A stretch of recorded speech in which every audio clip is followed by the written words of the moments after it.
Alright, so here's the rundown. We're gonna start with a spoiler-free section, and then get into some spoilers. So let us begin.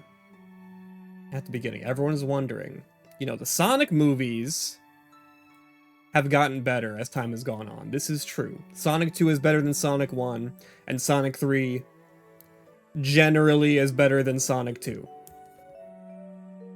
Does the Mario Galaxy movie fall in that trajectory? Or does it go the FNAF 2 route where it's kind of worse, but also kind of better at the same time? In my opinion, like, FNAF 2 is worse, but it's worse in a good way.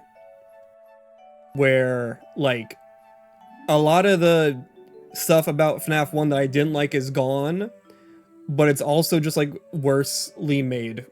You know? Does that movie follow in this direction? Kinda? In fact, I would say FNAF 2 and Mario Galaxy are oddly similar in terms of, you know, being sequels to the first movie. I would say, yes, I can see why the critics don't like this one as much. I do think this one, critically, is worse, but don't post despair yet, but, I think I liked it more? Maybe? We'll get into it. I do think I liked it more. But it's complicated. It's a bit complicated. Let's go to let's dissect this a little bit, shall we? I'm still not used to the whole movie review thing. Can you tell I've only done one so far? Alright, pacing. This was a big issue with the first movie, and is it better here? Yes and no. I would say, honestly, like, it is better, but it isn't good yet. I think my issue with Mario Movie 1's pacing is there was a lot of small scenes that ultimately didn't really mean anything. You know, like, when I think about the Mario, like, 1 movie, I think about that moment in the second act where it's a scene with, I think, Luigi? And it's just like a nothing scene where he's like remembering the past where he was a baby and Mario came to save him as a baby. And then it cuts to like a scene of like Mario, Peach, and Toad in a fire flower field. And it's like not anything. Like nothing happens.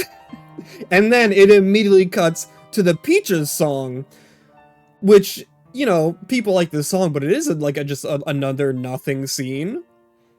That is not a problem in this movie. There is one montage in this movie, and I do think it's done a lot better than the montage in the first movie, because the montage in the first movie skips over something that you would have liked to have seen, which is Mario, Peach, and Toad's journey to the Kong Kingdom. I got a message.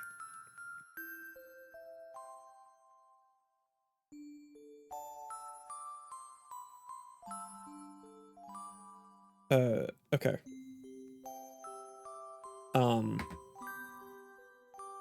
Whereas in this one, the montage is definitely, it's a more suitable setup for montage than the first one.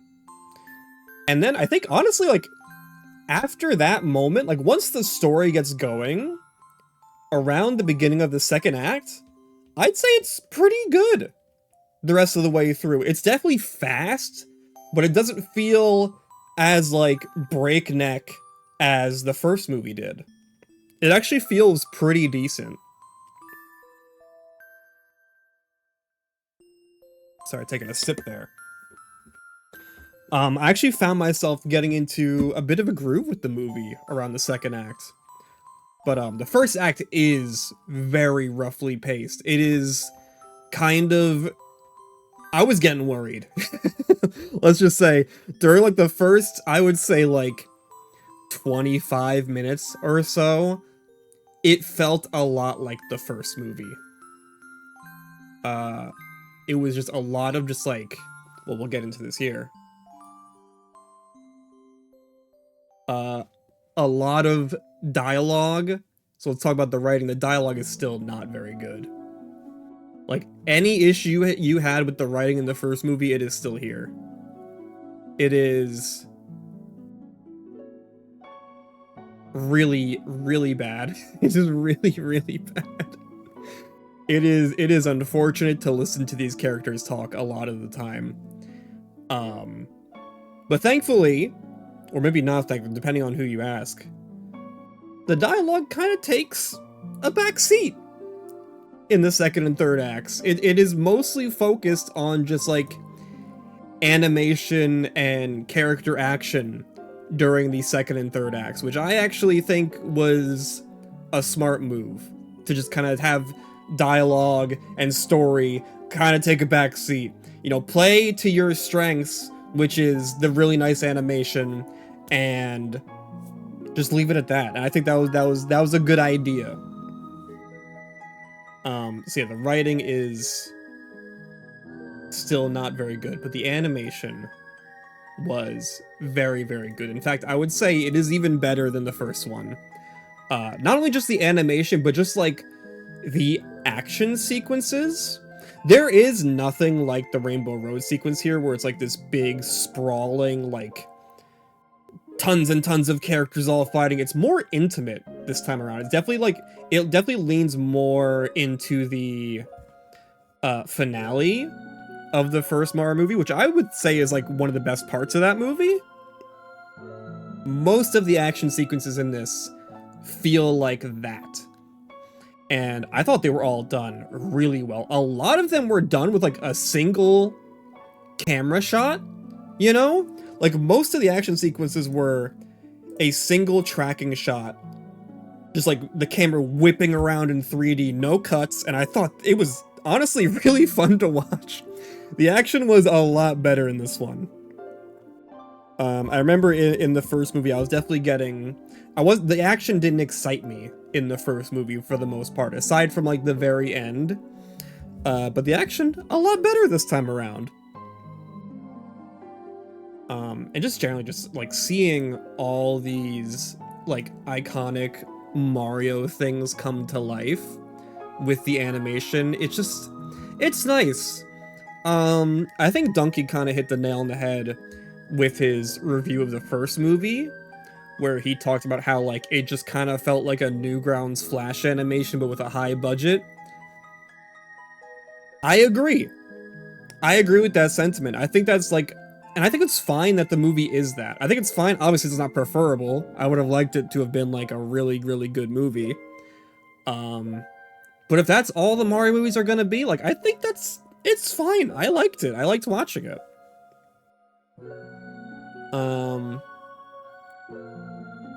And here, this one. The music. Okay, this is just a straight up improvement. This is just like an objective, straight up, definitive improvement from the first movie. Licensed needle drops? Virtually non-existent. I did see a lot of songs in the credits. I think I maybe picked up on one. And it was used in a scene that at the very least made sense. Not to get too spoilery yet, not until we're in the spoiler section, but there is a very short scene in Brooklyn where they play a licensed track. And unless I missed one, I'm pretty sure it's the only one that's like legible.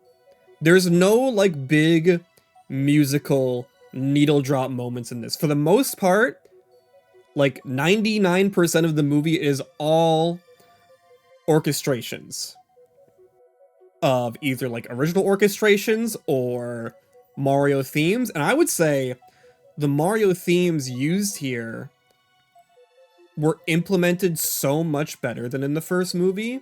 Because the first movie, because it was drawing from everything, a lot of the like musical moments in the first movie just kind of felt like he was just like shoving all these different tracks together. Like that, you know, the one iconic scene where Mario and Donkey Kong are like raiding the Mushroom Kingdom.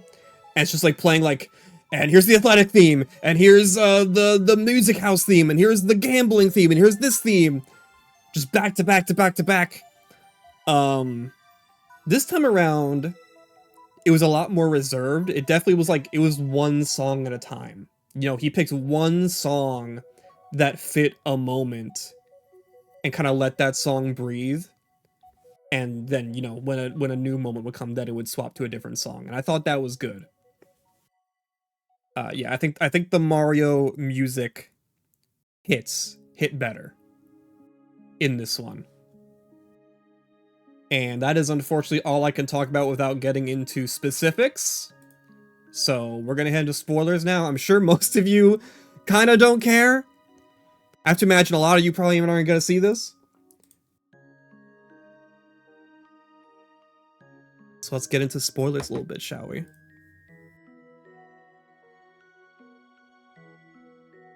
Truing. Only if you do a movie night. I will say, even when I spoil you this on this, I still think it's gonna be worth watching. I think like if you are a Mario fan, I think it's fun to see the character, like in the same way, like I said with the Newgrounds Flash thing, in the same way that's fun to watch like Mario Brothers Z, to watch like Mario and Sonic fight the Koopa Bros. I think it's still fun to watch this movie. But is it a Galaxy movie? Now, if we want to look at it as an interpretation of the Mario Galaxy game, absolutely not. Oh my god, absolutely freaking not. However, what I will say here, no, so hold on. What I will say is, I was expecting to be mad about it, but near the end of the movie, I was kind of like okay with it, because I thought in my head, I'm thinking about like, whenever I think about like adaptations and stuff now, I always like bring my mind back to like Scott Pilgrim Takes Off, and how that show was like, the show almost like looked at you and said like, you really want to see the same story again? F that. If you want to see the story, just go watch the other thing. And like the whole time, I'm like, when I got to the end of this movie, I'm thinking like, you know what? If I want Mario Galaxy, like as I love and as I remember it, I could just play the game. Right? The game exists. So the movie being its own thing, I'm actually not bothered by. Like, yes, it is not. Would it have been nice to introduce people that have not played this game to the masterclass vibes of Mario Galaxy? Absolutely. Because obviously, you know, most people that like Mario, like most mainstream Mario enjoyers, probably didn't play Galaxy. You know, they play Mario Kart, they play their 2D Marios, maybe they're vaguely familiar with Mario 64, but they didn't play Mario Galaxy. They don't know. They don't know what we love about it so much. So yeah, that is sad. Kind of to the same degree that like, man, if you watch Sonic 3, you just don't get it. You know? If you watch Sonic 3, you don't know Shadow. you simply don't get it. But I think here I enjoy it more because at least in this movie, they aren't really alluding to Mario Galaxy game story beats, whereas Sonic 3 very much was like, it was doing Sonic Adventure 2 stuff, but just worse. I appreciate that this was at least doing its own thing. It was doing a completely different, unique take on these characters, these worlds, and this story, and I very much prefer that to what we got previously with like Sonic 3. I very much prefer that to Sonic 3. Because Sonic 3 was just pissing me off the whole time. Sonic 3 was like, remember how cool this moment was in SA2? What if it was like less impactful? It's like, oh, alright. Cool, I guess. Okay.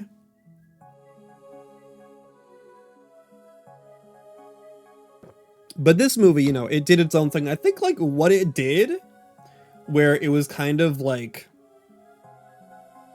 I don't even know what the story was about, to be honest. I'm trying to think about what the story, I mean, there was moments in the story, like, I don't think the story was really about it. I guess it was about family, kind of like the first one. It was kind of playing off the first one where like it was kind of about family. It's about family, Mario. Um in this case, we'll get to it a little bit, but there's a whole thing between Bowser and Bowser Jr. about like, oddly enough, it is about like parenthood, but it's also about like toxic family members in a weird way.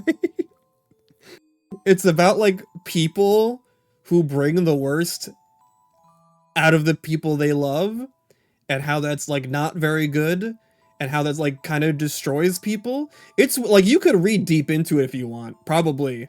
That's how I was reading it.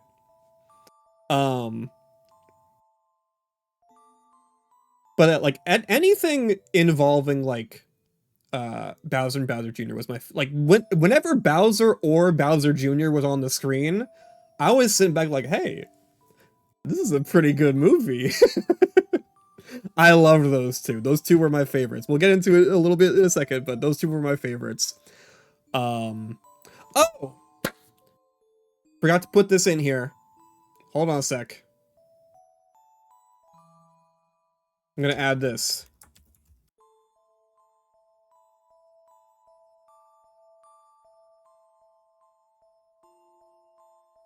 So, Donkey Kong.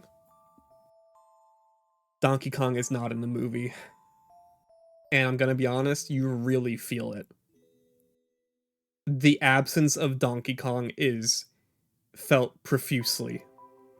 And the movie is like constantly reminding you about Donkey Kong. It's like, damn, he's really not in this movie.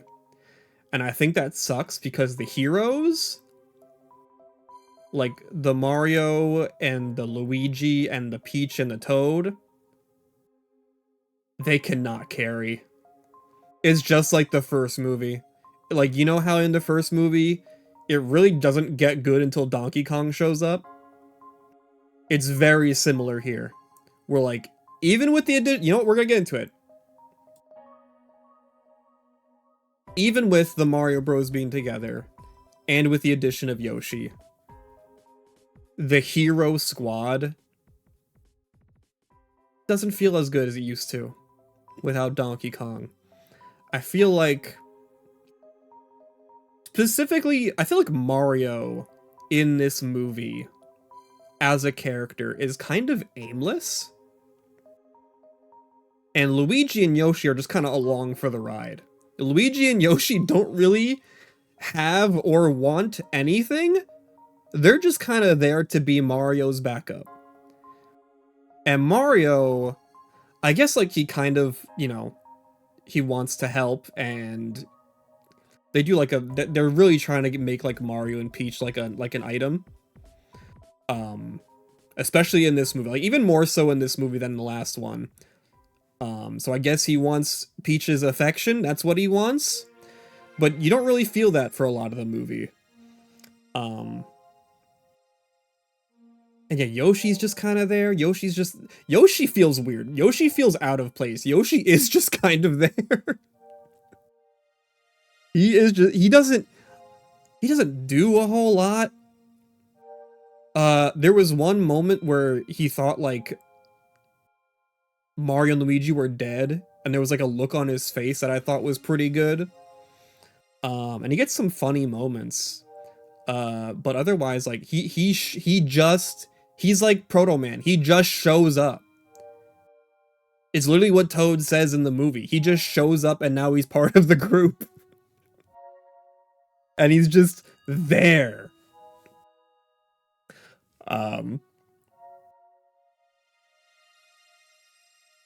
I mean, what I will say though is that like I do like him. You know, I do like that he's part of the group. I like looking at Yoshi. I like hearing Yoshi. I like seeing Yoshi do Yoshi things. Um, but yeah, he's just kind of there. Um,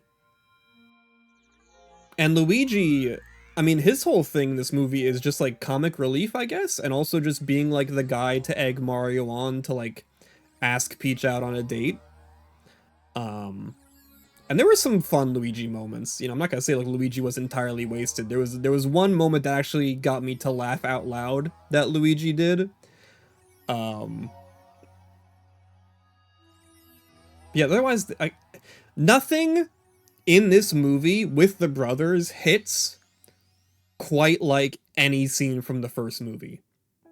Like nothing tops Mario and Luigi in Brooklyn, nothing tops Mario and Luigi's reunion at the end of the movie, and nothing tops the Starman scene with the Mario brothers in the first movie. So the Mario brothers, it's nice that they were together the whole time, but I don't it wasn't as effective as the first one. Um and I say and Bowser because Bowser is part of this group for a bit. Um Once they land in Honey Hive Galaxy, Mario, Luigi, Bowser, and Yoshi kind of form like a really nice, and like honestly, if that was like if they did like a Mario RPG thing where like that was the group for the whole movie, that would have been a sick group. Bowser added such a nice dynamic to that group for like 5 minutes until Bowser Jr. takes him back. But I really liked that dynamic between those four characters. I think Bowser was like the secret sauce to make that group work, and he is unfortunately not a part of that group very long. I wish he was there longer. What's up, Advent? You're a little late. You're a little late.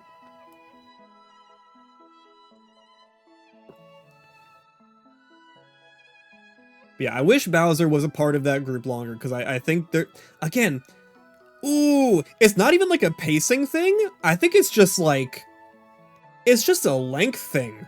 I wish these, I guess it is pacing, but the pacing is dictated by the length. And I wish the movie was just a bit, like, I would have watched an entire 20-minute, like, walk and talk adventure with this group of characters. Uh, and they unfortunately don't really do that. Because they have to hit so many things so quickly. These movies really, really need at least a 2-hour runtime, man. They really do. They are trying to stuff as much as they and I get it, like, they're trying to stuff, like, a bunch of Galaxy stuff, and also a bunch of other stuff, and also trying to play off of the last movie, all into an hour and a half. I understand why it's paced like this, but I just wish there was more time, so it doesn't have to be paced like this.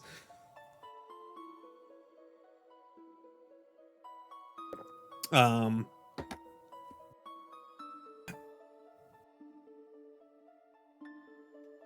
Alright, so next is Peach and Toad. So during the second act of the movie, the group kind of gets split off. It is very cute. There was a moment in this movie that reminded me a lot of like Paper Mario 64, because the group starts as like Peach, Toad, and a Luma, but then the Luma obviously transforms, and then they don't explain the Luma lore. I don't know if the Luma lore is accurate to the movie universe, how like when a Luma transforms, that's just what it is. You know, a Luma basically gives up its life to transform, which is, you know, what they're for. So the Luma transforms into a warp star, and then you don't see the Luma anymore. But for a brief moment, for a very brief moment, it reminded me a lot of Paper Mario 64, and that made me happy. And they also do this like weird thing where they reference the letter scene from Mario 64. So when Peach leaves, she leaves a letter for Mario, and when Mario reads it, it literally does like a fade to like a blue sky with the letter on the left and Peach on the right. It's just like, I get it, but I don't think most people uh got it. Peter called the Lumas minion-esque? Would I call the Lumas minion-esque? No, I honestly don't think I would. I think they were just kids. You know, I think that they were kids. They were kids in a movie. I wouldn't really call them minions because they weren't slapstick. Minions are like slapstick, and like the whole thing is that they're annoying. Lumas weren't really annoying. They were just being a little silly with it. They also weren't in the movie very much. No, I wouldn't describe them as minion-esque.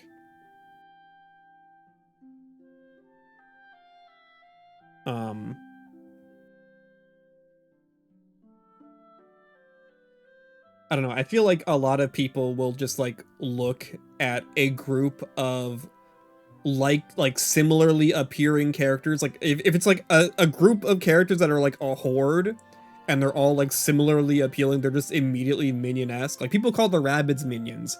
It's like, no, they're not. They're really not. They're like alien invaders. They have a very different vibe. It's a very different vibe.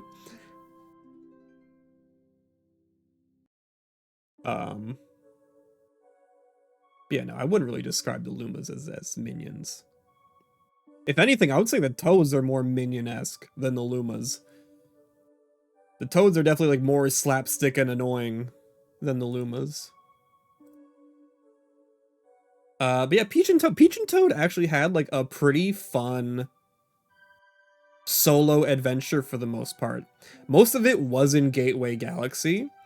If you remember that casino area that they keep showing, that's actually like an underground like area within Gateway Galaxy. And the whole Gateway Galaxy segment I thought was pretty fun. That's where Rob is. We'll get into the cameos in a second, but that is where Rob is. And the whole thing with like Wart, dude, Wart was really good in the movie. He's only there for a short bit, but I thought his moments were really, really fun. Birdo and Mouser, just kind of there. You know the shot in the trailer with Birdo?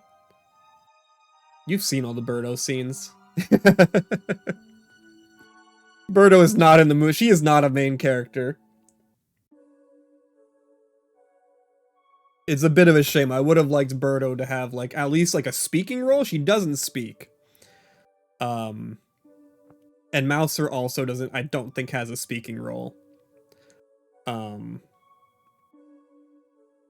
One thing I didn't like about it is that like it was like a casino area, and like it's very much implying that this is like the bad part of Gateway Galaxy.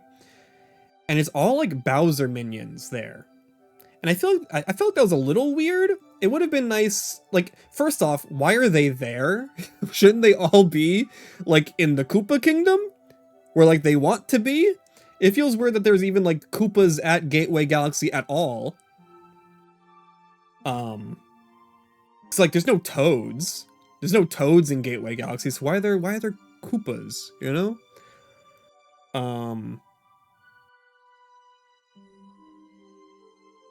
It would have been nice to see some non-Bowser minion characters in like the casino area.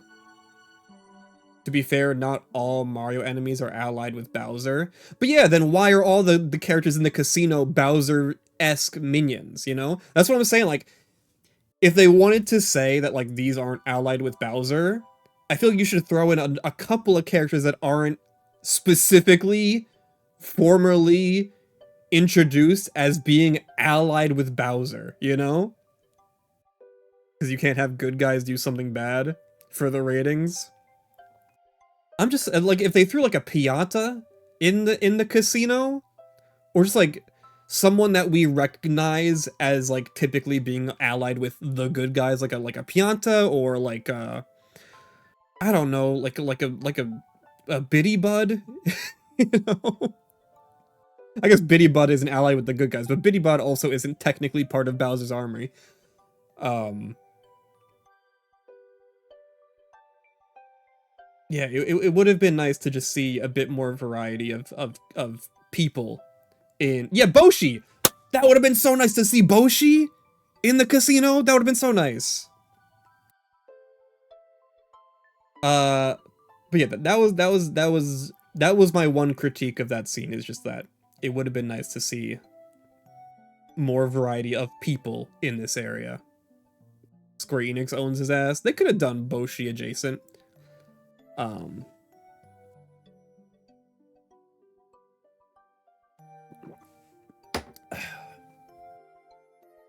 Yeah, the whole Peach and Toad segment I thought was really fun. That was probably just like generally my favorite sequence of the movie. Well, no, actually that's not true.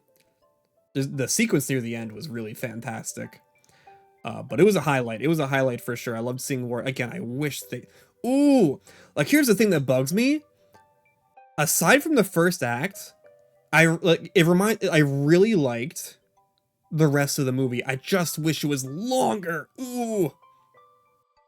I just wish, like, conversations got a bit more time to breathe. And I think it could have been, like, really, really good if they did that. Ugh.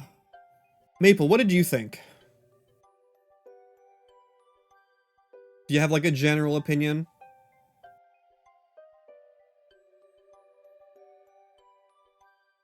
You love the Brooklyn scenes in the original to help ground the movie.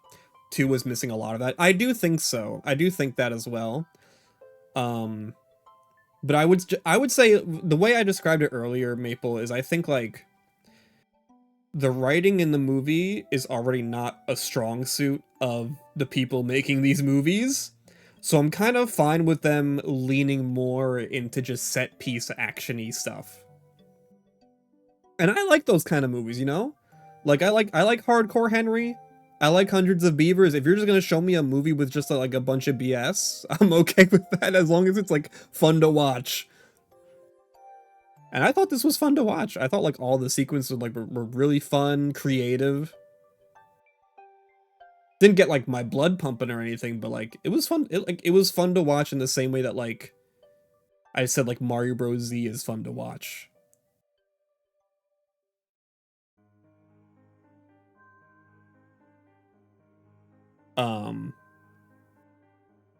But speaking of what Maple said, one character that got a lot in this movie, and I was very happy to see this, Bowser Jr. Oh my god, he is like the absolute best thing in this movie. And anything to do with Bowser Jr. in this movie is the best part of the movie. He was, bro, Benny Safdie, phenomenal in the role. He killed it. He killed it. I loved everything about Bowser Jr. in this movie. I loved the voice. I loved his characterization. I loved his, like, powers with the paintbrush. They did so good with the paintbrush, man. It was amazing. And even just his story. Again, remember I talked earlier in the spoiler section about, like, the toxic family member. Bowser Jr. is the toxic family member in this scenario. His whole, like, the plot of, like, the story with Bowser Jr. is that, throughout, like, the first and second act, Bowser is, like, kind of, you know, rehabilitating, you know? Apparently what was very sweet is they apparently, like, were actually trying to rehabilitate him. Like, he was technically still a prisoner, but he wasn't, like, locked in a cage anymore. You know, they gave him a little small Bowser's Castle. He was apparently in a book club. Him and Luigi went to a book club together, which, they do note that, like, they kind of encouraged him to be part of that book club. So, like, they were trying. And, you know, in the first and second acts, like, he's still Bowser, but he is, like, you know, kind of becoming a better person. But then Bowser Jr. shows up. And Bowser Jr. hasn't seen that side to his father. He only knows the person he was before. He's kind of like RPG good guy Bowser. Yeah. That's what I'm saying, like, I was talking before you showed up about how, like, if Bowser was like the secret sauce to the Mario, Luigi, Yoshi group. Like that quartet, that was really fun to watch. And I would have watched like an entire movie of those four characters doing stuff. But unfortunately, it gets taken away from us too soon.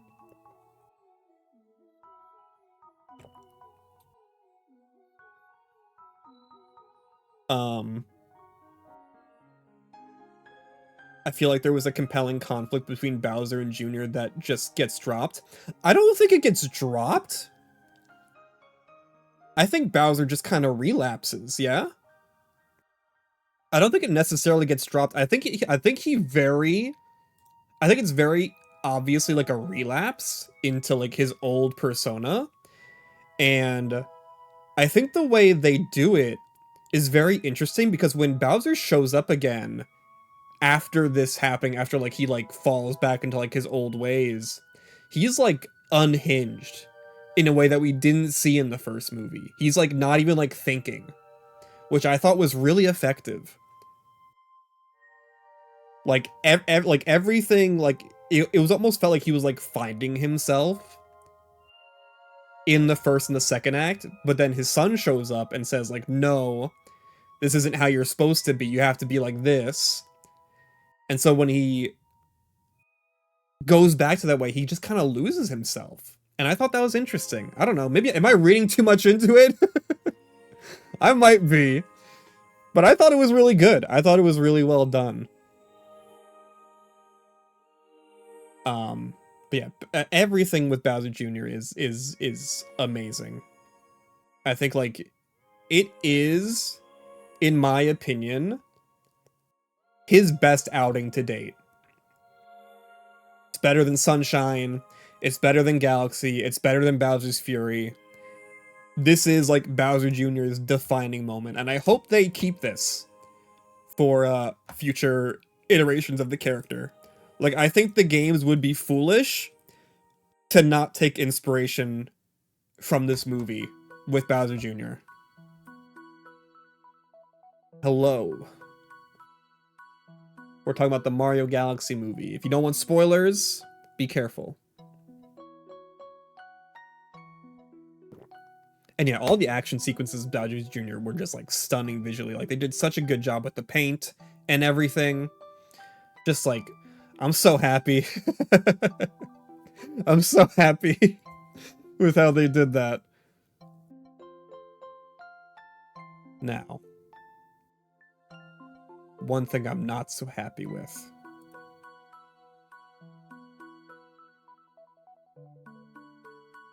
You were told Mario almost becomes Lisan Al Gaib?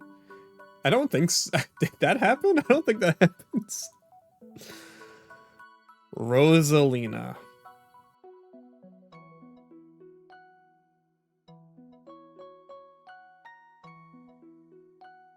I don't even want to say it. I don't, bro.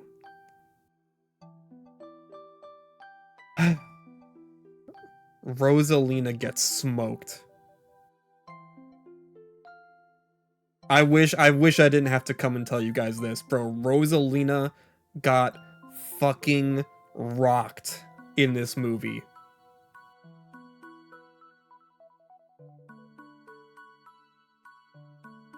Am I the only one that thinks Fox McCloud hate goes too far, at least on Twitter? We'll get into Fox McCloud in a second. I mean, I think the hate for Fox McCloud on Twitter is probably just like people just having a little bit of fun. I don't think people are actually mad. And if they are mad, they're not mad at Fox, they're just mad generally. Yeah, so Rosalina shows up near the beginning. And you remember Megaleg? Yeah, you remember Megaleg? Remember this scene in the trailer? Where Rosalina smokes Megaleg and then it like explodes? It doesn't explode. It's actually like completely fine after the explosion. I don't even know what exploded because after the explosion fades away, it's just fine. Nothing's wrong with it. um and she just gets like handled. She just gets handled by Mega Leg, and it was honestly really upsetting to see. Not only because like it's another princess getting captured in the movie, which I know it's Mario, I get it, but I feel like we've kind of like the games have gotten past this already. Like Mario Wonder, Peach is playable. We aren't doing the princess kidnapping stuff anymore. We don't do that no more. But yes, Rosalina, goddess of the cosmos, gets kidnapped by Bowser Jr.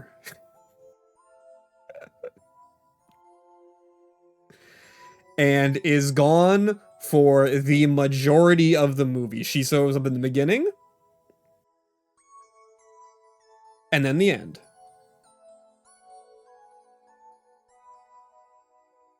Uh yes, so she gets taken by a Mega Leg in the beginning.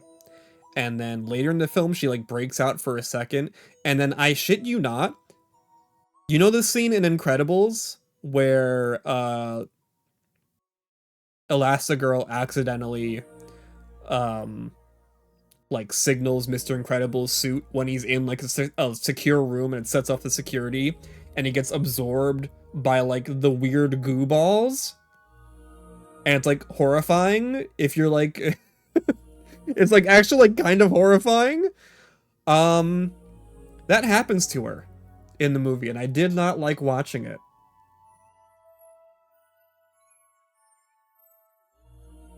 um so she breaks out for like a split second and then Bowser does that to her in the movie.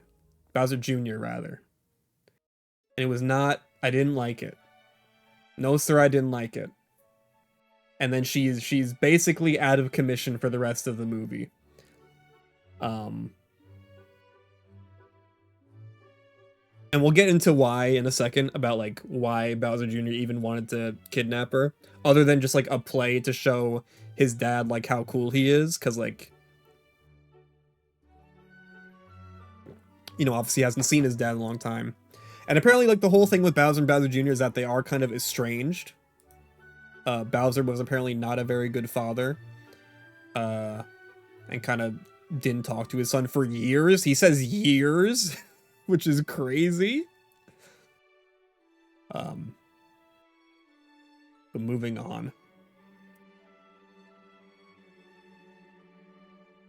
Fox McCloud is in this movie. Did you guys see that post where it was like a reference to the SpongeBob movie with like the David Hasselhoff scene? That's kind of Fox's whole purpose in this movie. Fox is transportation, which I'm gonna be honest, I'm kind of fine with. He has like a fun introduction. He has some cool R-Wing moments. I saw that people said like he's like a pretty major character in this movie. He really isn't. He's not Donkey Kong. Like, you know when Donkey Kong shows up and then he's like kind of like a driving force of the movie? Fox is not that. Fox is just the chauffeur. Which is fine. I think that's fine. Kind of a bummer. Yeah, but I mean, hopefully, I mean, first off, his model is fantastic. It definitely has like Illumination animal isms to him, but I think he looks amazing. I love the colors. I love how green it is. He's very green. Does Glenn Powell do a voice or is he just talking? I don't know how Glenn Powell sounds, so I don't know if I could answer that. I don't know what I was expecting though. It's a Mario movie. Yeah. I think they did like a decent job just like introducing him and like making him do some cool stuff and then sending him on his way. Um One thing I didn't really like about Fox in the movie is that he's like a cool guy. And I put cool in quotes. He's like a cool guy. He's not like a cool guy like he is in the games where he's like calm, collected, a good leader. He's like a cool guy in like a showboaty kind of way. Like he's the kind of guy who says he's a cool guy. You know what I mean?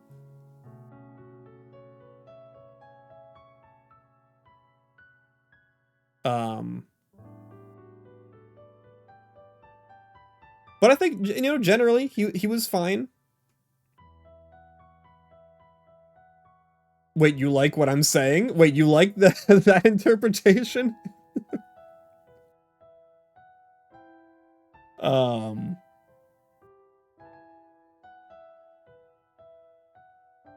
when he gets introduced, they do like this like 2D what looks like genuinely 2D animated sequence with him and a couple other Star Fox characters, and I think it's like straight up 2D. I don't think it's like 3D pretending to be 2D. I think it's like straight up 2D animated, and it looked fantastic. I would love it if they made a Star Fox movie that looked like that sequence. You don't like the idea of Fox just being cool, gotta be kind of a dweeb? Okay, he's a huge dweeb. If that's what you want, he is a huge dweeb in the movie.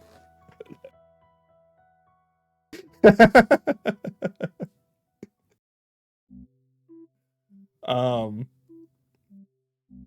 and also, they do the barrel roll thing. They do a barrel roll. In fact, you're not gonna believe this when I tell you this. Do you want to know what the barrel roll moment is?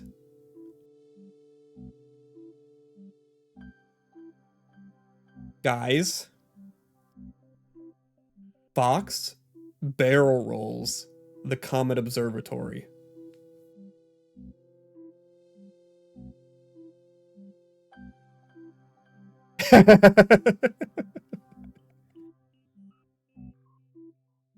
What do you mean? That's kind of badass. You know the sequence at the end of Galaxy the game where like Rosalina turns the Comet Observatory into like ship mode and charges into like Bowser's castle?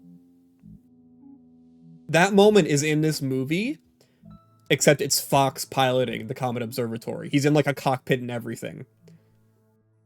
Like the spire of the Comet Observatory has like a cockpit, and Fox is in there, and he barrel rolls the entire observatory.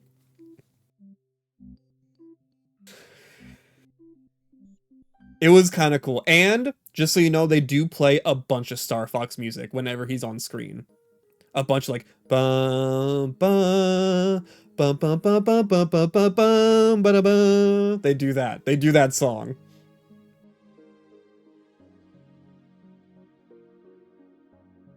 But yeah.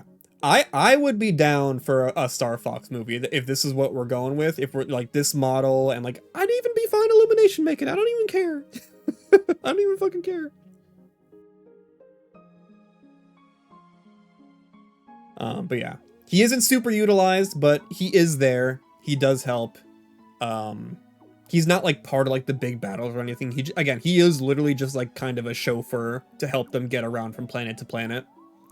But I think it worked. I think it was good and cool. And the R-Wing looked sick. The R-Wing for whatever reason didn't have like a, I guess it was just to make the characters easier to see. It didn't have like glass covering.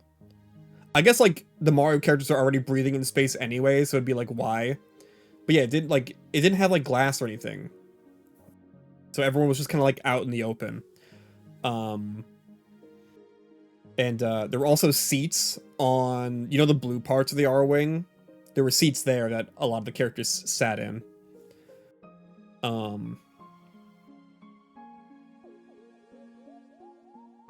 And Mario and Fox got along well. They liked each other.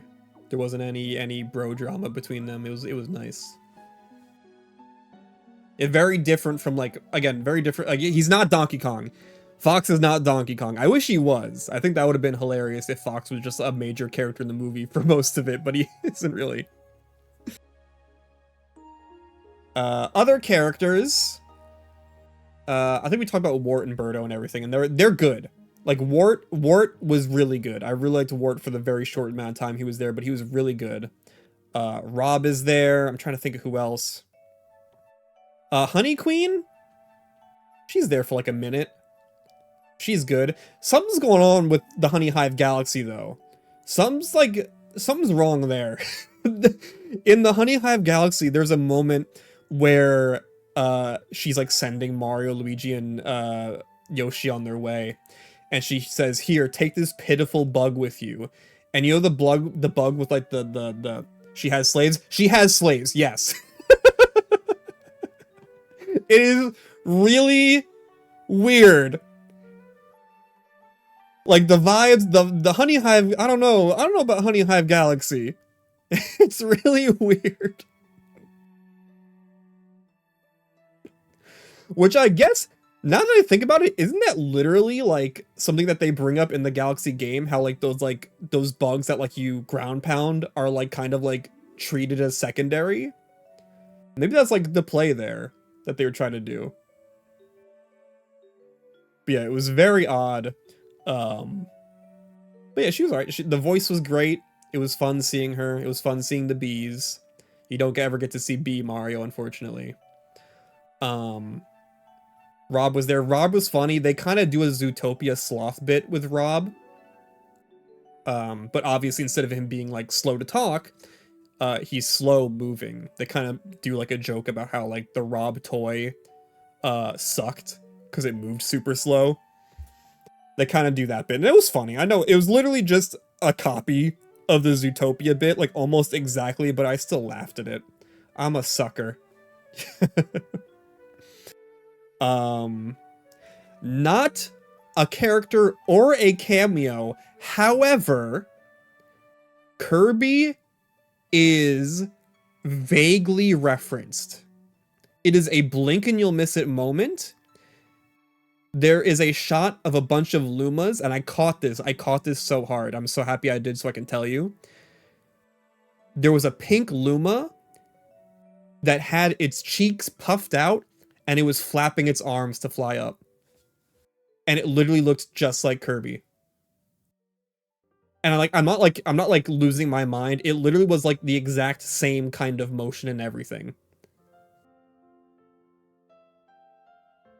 That's cute. That is cute. I guess, like, again, you probably need to get Hal involved if you want to actually reference Kirby. But it is still cute that it, like, to see, like, because Kirby and Pokemon were not referenced at all in the Mario movie. Like, the first one. Like, the first Mario movie referenced a bunch of stuff like Kid Icarus and Star Fox and Punch-Out. But we never got, like, the subsidiary games, like HAL or Game Freak or even, like, Intelligent System. So it was cool to see Kirby get, like, a nod. Trying to think who else cameo wise. The Pikmin are there for literally a second. It's literally just a gag. I didn't expect anything else. I thought maybe like the characters would at least acknowledge them. They literally don't even get acknowledged. They show up for a gag and then they're gone. Trying to think of who else. The dog from the first movie is back. Spike is back for like literally a split second. There's a montage in the beginning with Yoshi walking through Brooklyn. And you see Spike for like a split second. Egad? No Egad. No Egad. However, did you see those posts back when that poster came out like last month? People like zoomed in, they're like, is that Game & Watch? And everyone was like coping, like, no, it's not fucking Game & Watch, you're stupid. That was Game & Watch. Game & Watch is in the movie. And I'm not even kidding. He is in the final battle. Game & Watch is in the final battle.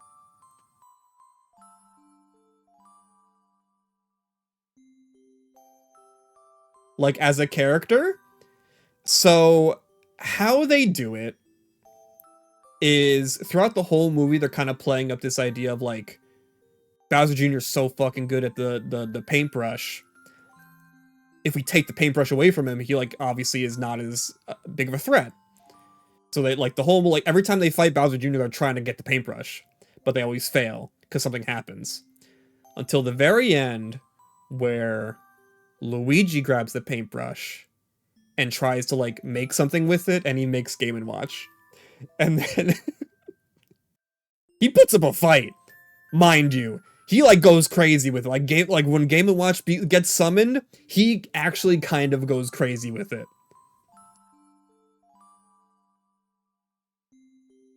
It was very fun to watch. Yeah, it's a fun, like, how else do you explain Game & Watch, you know? He's such, like, an abstract character, how else do you explain his presence, you know? But I thought it was a fun way to do it. Did I talk about the big one? What's the big one? I don't know what the big one would be. Was Game & Watch the big one?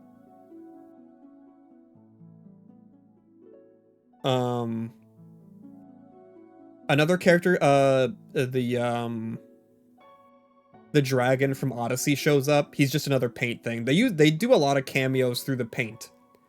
The Bowser from Odyssey, the dragon from Odyssey shows up, and he's like a paint creature during the final battle. And it was very cool and a very big spectacle. Trying to think of what else. Yeah, no EGAD. No like Stanley the Bugman. What about the babies? So the babies thing is the super scope. So before Bowser like relapses back into his old self, he's like saying like, hey, can we like not kill them? Because Bowser Jr. was gonna fucking kill them. So he's like, all right, fine, whatever, I won't kill them. So he grabs the super scope, and the super scope turns them into babies. And then like the next scenario was just like them trying to get the super scope back to turn them back into adults. A lot of babies in this, a lot of babies. They turned the dinosaur into a baby. It was very odd. They had baby Bowser Jr., which was also very odd. And I think baby Bowser Jr. had like the baby Bowser thing where it was just like a blank white bandana around his neck, which was kind of cute.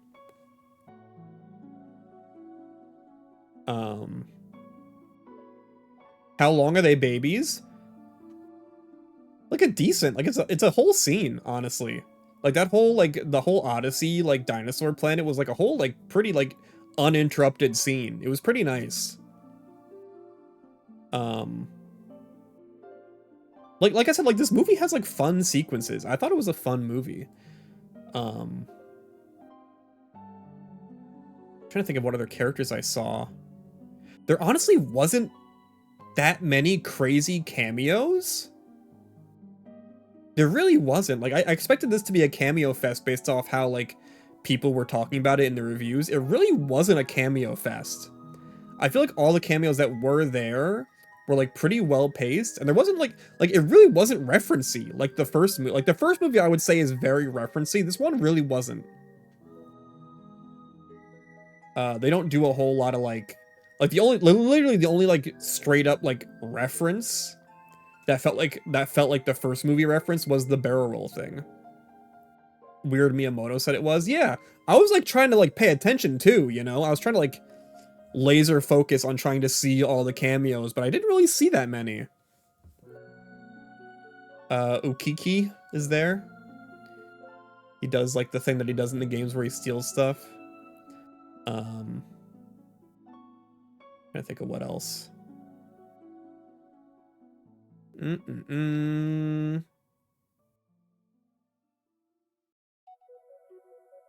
you know what? Let's just go to the next thing. But I can't think of anyone else. The big reveal. You guys want some new Mario lore? Yeah, Maple's getting it. Maple, I'm getting to it. I'm getting to it. Right now. I feel like this is vindication for me specifically. Ever since the first movie, I was like, they're fucking doing Star Children. And then they just didn't do it in the first movie. Like, I'm sitting there the whole time waiting for the Star Children lore, and they don't do it. Hey, guess what? Guess what lore we got in this movie?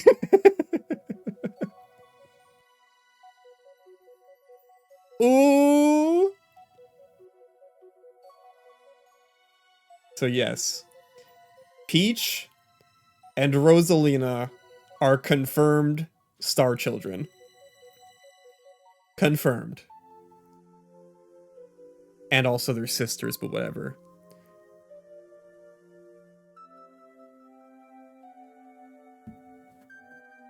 There you go. We got the relationship locked in. What? Wait, is that actually real? Yes. Damn, everyone has to delete their art? Hannah, that is literally the first thing I thought of. Like, as soon as that lore was revealed, like, the first thing I was like, oh no, the shippers. Oh no. Oh, that's like, like 10, 20 years of art.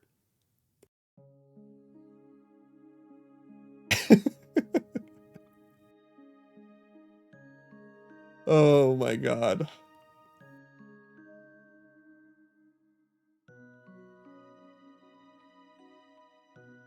Thank God that one artist put you onto Rosa X Pauline.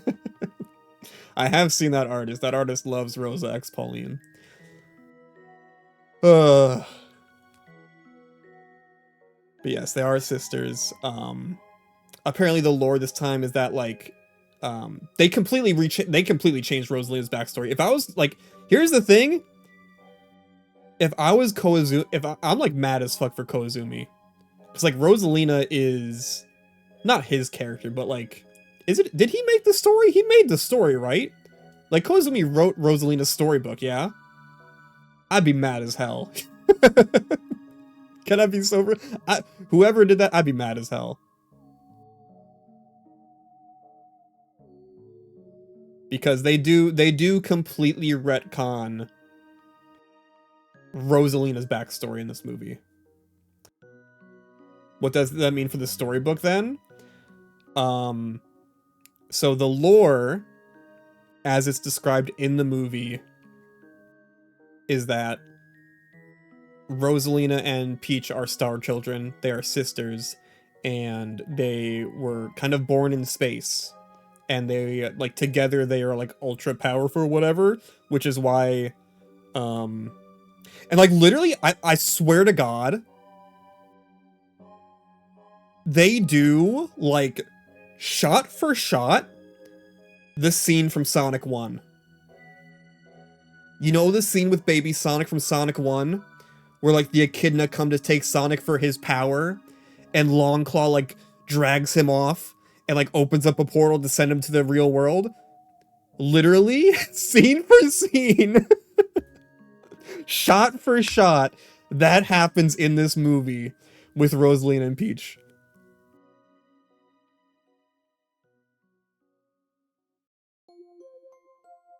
It was insane.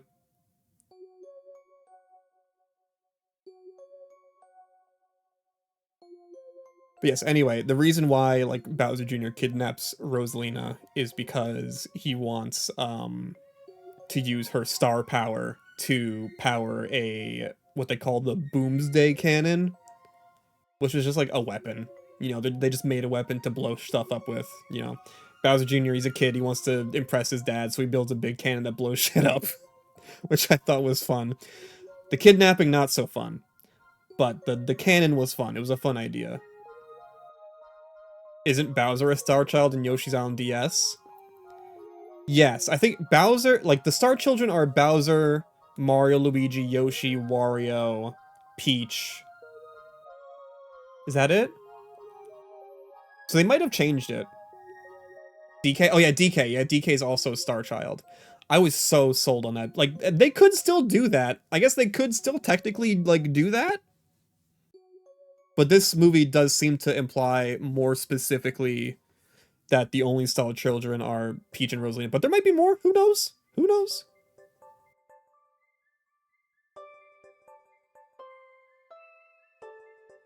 You know, maybe they'll go back and they'll give us deeper context as to if there are any more star children, because that seems like a big lore drop to just have in the movie.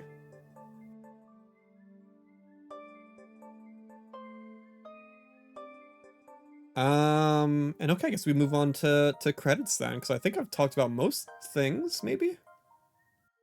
Who's post-credits? So, the first post-credits is mostly just a bit. It's similar to the first post-credits of the first movie, where it's just like, kind of a very quick epilogue. Because in the ending of the movie, it wraps up fast. Like, after the final battle, they do like a gag, which was actually really funny. I don't want to spoil it. They do like a funny gag that I like the whole theater, like it was the one time where the whole theater like laughed. So I don't want to spoil it. But after that, it just kind of ends. And so you don't really know what happened to Bowser or Bowser Jr. So the first post credits just basically tells you that they are in like high security prison. Like it's not like the first movie where Bowser's like in a little cage, like a little bird cage. It is like Shadow Moses Island looking ass.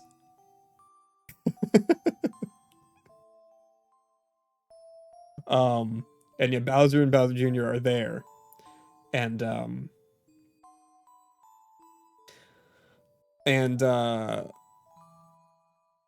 before they show inside the prison to show Bowser and Bowser Jr., Star Fox basically says like he's gonna go get his warp drive fix and go back to his own universe, and he's like, see you later. So, you know, hoping, crossing your fingers, that means that maybe we'll get a Star Fox movie? How about a game first, though? Oh, also, I forgot to mention, do I even want to mention this? You know what? I'll keep that bit a secret. I'll keep that bit a secret. I'll spoil you on some things, but some things, I'll leave a couple of fun things for you guys to see when you see it. Putting my hand on your shoulder, Mike and Hugo. Come on, it's Star Fox. It's Star Fox time. You? Yeah, we're gonna do movie night, obviously, at some point. No, not in theaters, but we'll see it for movie night. So there's no setup of character reveal? Okay, but no, hold on. I'm getting to it. There is a second post-credits, and it's so dumb. It's so dumb. So what happens is Ukiki steals something from like the wood guys from Mario Galaxy, like one of the wood guys. So Ukiki takes something from them, and then as the Ukiki's running, gets punched by someone off screen. And the wood guy comes up and like gets handed his thing. It's like, oh, thank you so much. Pause. Your Highness. And then it cuts to, you could probably guess. Come on. Who? Come on, man. You know. Yes, thank you, Hannah. Yes, it's Daisy.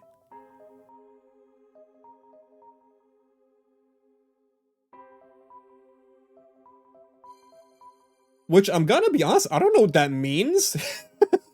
Is she tan? No, she's white as hell. She is pale as hell.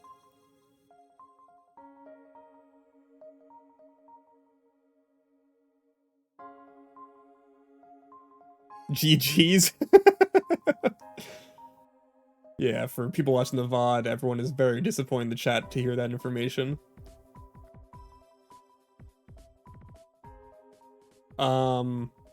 I don't know what that means, because Daisy isn't like an important character in like the Mario mainline game. I guess that, you know what that means? Oh no, you know what it means? If it's Mario Land, then that probably means Wario, right? They're probably gonna do Wario stuff if they're doing Daisy. Tatanga. Ooh, you know what? Illumination would definitely do Tatanga.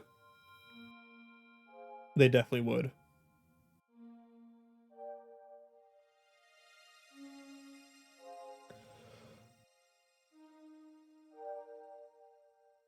Um, Thousand Year Door?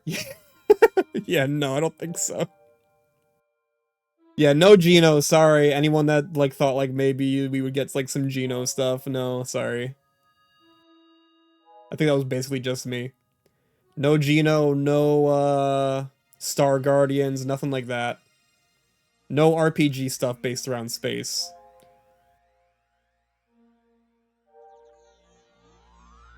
Oh, that sucks, Hannah.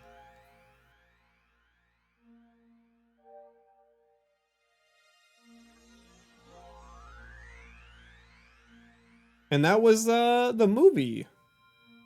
Again, I'm gonna leave some stuff a secret. There's obviously like some smaller moments that I think would be fun, but I talked about the like the big fun stuff.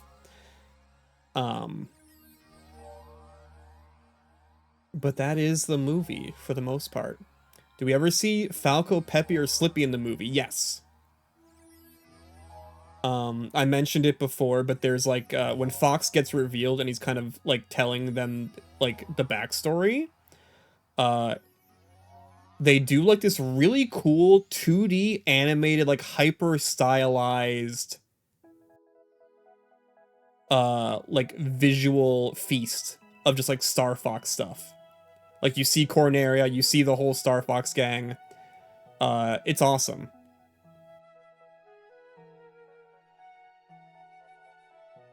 But no, they aren't like in the movie.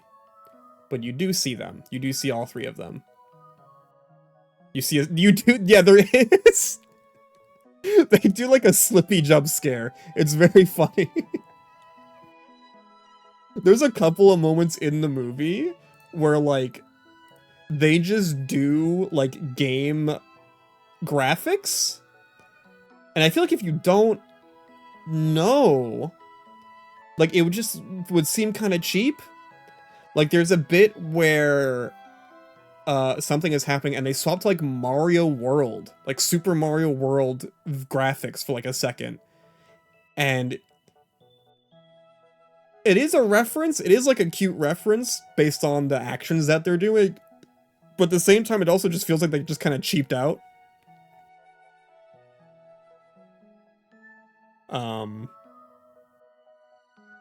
yeah, I'd say overall like a screenshot from the game. No, they do like a whole like 30-second animated sequence with just the Mario World graphics.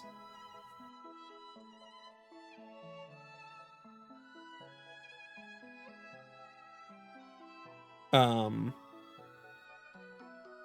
yeah, I'm assuming what you're talking about is, yeah, I'm gonna save that. Maple. I'll leave that as secret for people because I thought that was just a cool moment. I thought that was just like the whole final, like honestly, like all the set piece sequences I thought were like really well done in this, like even more so than the first one. Like I think the first one, the action sequences like unfortunately suffered from like a bit of a lower energy. And you know the ones in this aren't like super duper high energy, like they're not like Spider-Verse or anything, but they definitely like turned the knob up for the action sequences in this one, and I appreciated that. Like I would say all the action sequences are around the same level of like the Starman sequence in the first movie. Whereas like if you remember the Mario Kart sequence, that sequence was kind of disappointing. It was like very, very low energy. Oh shit. I just broke something. Sorry.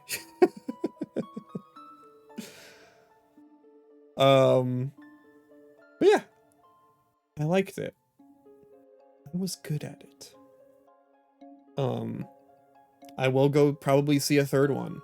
If they make a third one, then they probably will, because it's probably gonna make $1 billion. Maybe even two. I'm trying to think of other stuff to say about it. Ended up talking about as long. I expected to maybe talk about like an hour and a half. So we hit the nail there.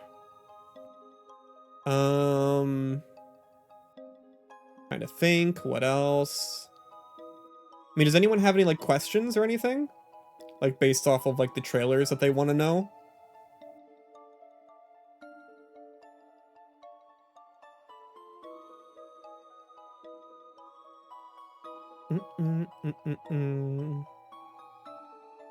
You missed the beginning, but was the music good? Yes. The music was very good. I mentioned this before. I pretty much only picked up on one needle drop. If there was more, I did not hear them. There was one needle drop near the very beginning during, like, a little montage, and that was it. Everything else that I heard at the very least was orchestrated. And I think what I mentioned earlier is that I think it was done a lot better in this film compared to the first one, because in the first film, it was just a lot of just, like, throw every Mario track into this song as possible. Like, 10 seconds of this song, 10 seconds of that song, 10 seconds of this song. Whereas in this movie, it picked very, like, singular songs to represent specific scenes, which I thought was a lot better. Why is Luigi a frog? Because he had to save a toad from a Cheep Cheep. That was in, like, the little montage. I think the montage is... The first montage with Yoshi in Brooklyn was not very interesting. It was, like, actually, like, kind of... not entertainingly thought out. But the second montage was a lot better.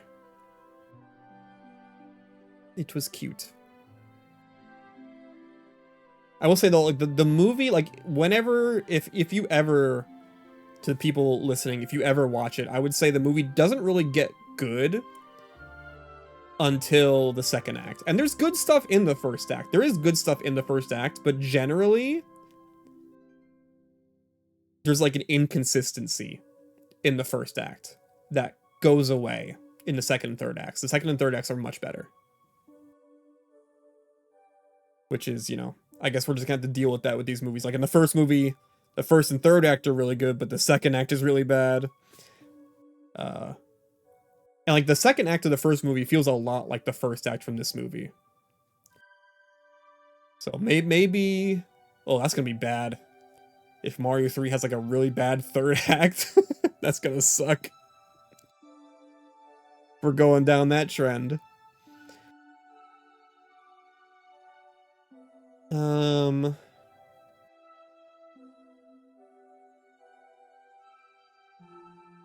Yeah, like, the music was much improved. That's, like, the one, like, thing that was, like, objectively improved in this movie. You know, you definitely wish that, like, you just wish that you could see, like, it sucks that the Mario movies and the Sonic movies have, like, opposite problems, you know? It would be nice, like, if these two these two movies, like, combined their strengths, it would be such a good movie. Unfortunate. Like, Sonic movies have better stories, but completely fumble when it comes to accurately adapting the source material. Whereas these movies are very referential to their source material, but fumble when it comes to the story. It's unfortunate.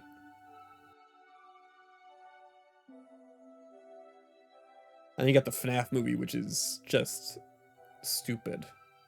Which is accurate, I guess.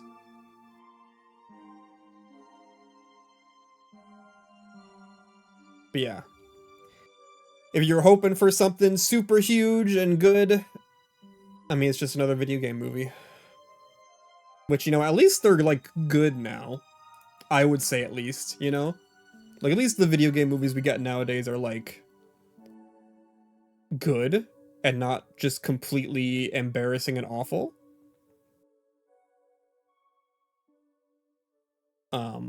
But hopefully someday we could see a video game movie that, like, kind of brings us into the era of like the comic book renaissance. Like, it'd be nice to finally see a video game movie that matches what we started getting with comic books with like the Raimi trilogy and Nolan's Batman trilogy and stuff, you know? Because we haven't had those yet. And I don't know if Street Fighter is gonna do that. And I feel like Galaxy could have been. I think that's the thing that people are really upset about, is that Galaxy could 100% have been that. But I don't know, they wanted to do something a bit different, which again, I'm fine with if they want to do something different.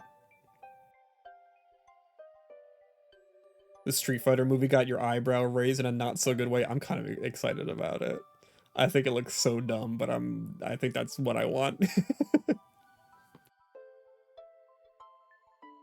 Ugh. Even like Last of Us, that did have very big mainstream appeal, kind of fumbled source material. Well, I say kind of, very much so fumbled its source material.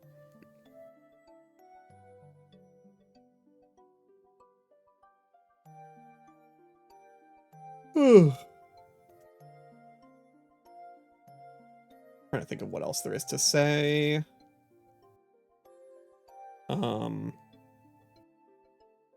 If I had to comment on like the critics' reviews, I mean, it's understandable that the critics wouldn't really like it. I feel like generally, like the opinions that I see, like that I understand, are like the people that are just kind of like, it's okay. I think that's a fair opinion to someone who, I think that's honestly like kind of a generous opinion if you like know nothing about Mario. But at the same time, I also don't agree with people saying that this is like worse than AI, bro. Come on. Worse than AI? You're gonna say that about an Illumination movie, man? They are very famously anti-AI as a company. It's messed up to call their work worse than AI. 0 out of 10. 0 out of 10 is crazy. You at least gotta appreciate the artistry from the animators and the visual effects people and the musicians. That's at least worth like a 1 out of 10.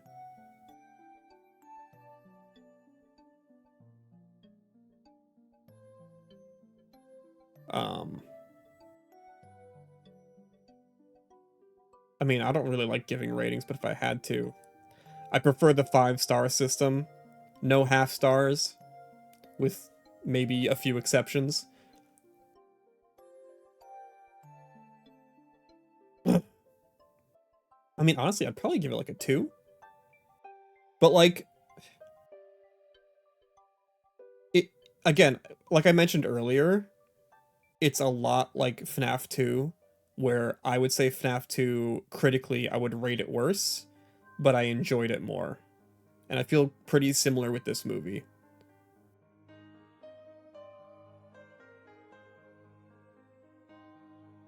Donkey Kong is not in it. You watched it today? That's true. That is true.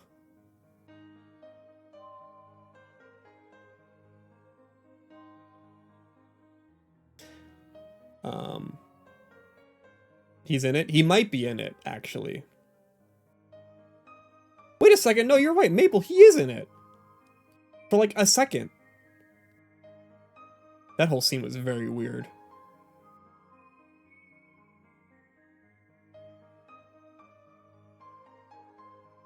I guess there is a lot of blink and you'll miss it cameos. Maybe I did miss some stuff. What? Alright, bye.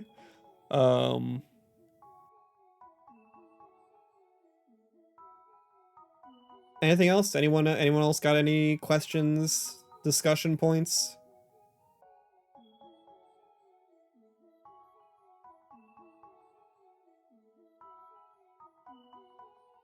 Or are we done here? Have we wrapped up here? Sorry, man. No, it's fine. No, don't shoot me, Advent. Don't shoot me.